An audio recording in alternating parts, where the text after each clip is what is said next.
għandna likom ktieb tassew interessanti. Huwa album ta' akwarelli ta' artist Malti Vincenzo Fenech li kien attiv bejn l-1780 u l-1830. Ġifieri qed ngħidu l-aħħar 20 sena tal-ħakma tal-Kavallieri f'Malta, is-sentej tal-ħakma Franċiża u l-ewwel 30 sena tal-Ingliżi f'Malta. Dan l-album jinkludi madwar 100 akwarell u huma tassew interessanti għaliex juru n-nisa dak iż-żmien x'kienu jilbsu.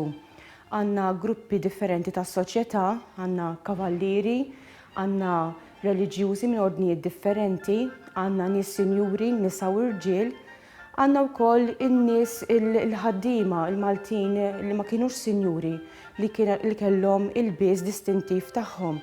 U l-album jikkonkludi b'xeni ta' mezzi ta' trasport bħalma huma l-kaless jew id-dajes.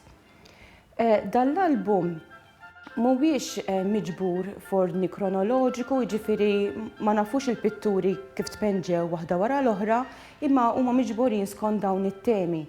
Però naraw fihom informazzjoni tassew rikka u importanti dwar x'kienu jilbsu n-nies f'dawn iż-żminijiet.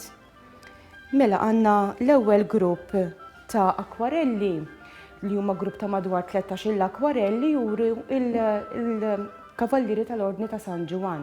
U dawn għandhom ruoli differenti. Pereżempju hawnhekk fl-ewwel akwarell għandna kavallier li għadu kif mara l-kaċċa. Allura forsi wieħed jimmaġina li jkun liebes ħwejjeġ mhux daqshekk sinjuri, però dan l-akwarell jurina li dan ma kienx hekk. Huwa liebes ħwejjeġ tal-moda, għandu ġaketta verament sabiħa ta' kulur aħdar li kienet tissejjaħ il-frock coat, taħta kienu jilbsu sidrija u qalzit twil sa taħt il-boots f'dan il-każ.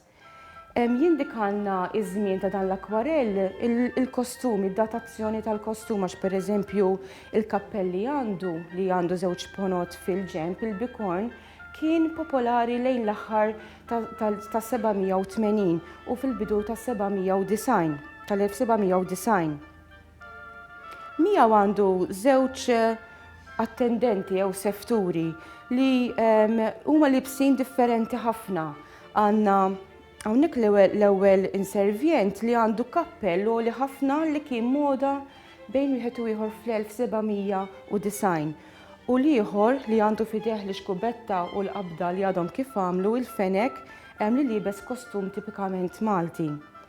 Il-karattri qegħdin fuq landscape Maltija li x'aktarx turi n-naxxar għaliex għandek il-Knisja hawnhekk bil-kampanari distintivi ta' din il-Knisja għall-ponta u qiegħed fuq għolja u wkoll naraw fil-ġenb hawnhekk fuq in-naħa tal-lemin il-mitħna tar-riħ.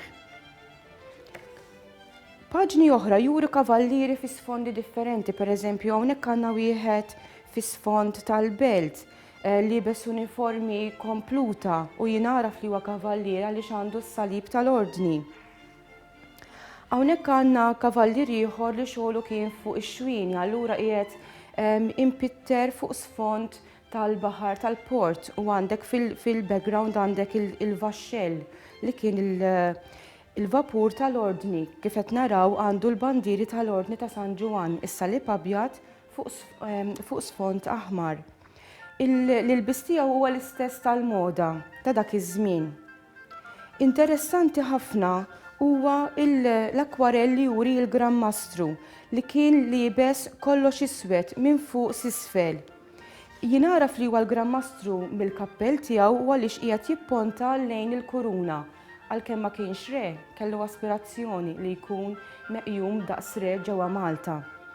Is-salib bil-ponot bojot jindikalna li huwa membru tal-Ordni ta' San Ġuwan u dan kien jintlibes fuq is-sider u anke fuq l-ispalla tax-xelluk meħjud fuq il-kappa li kien jilbes meta joħroġ.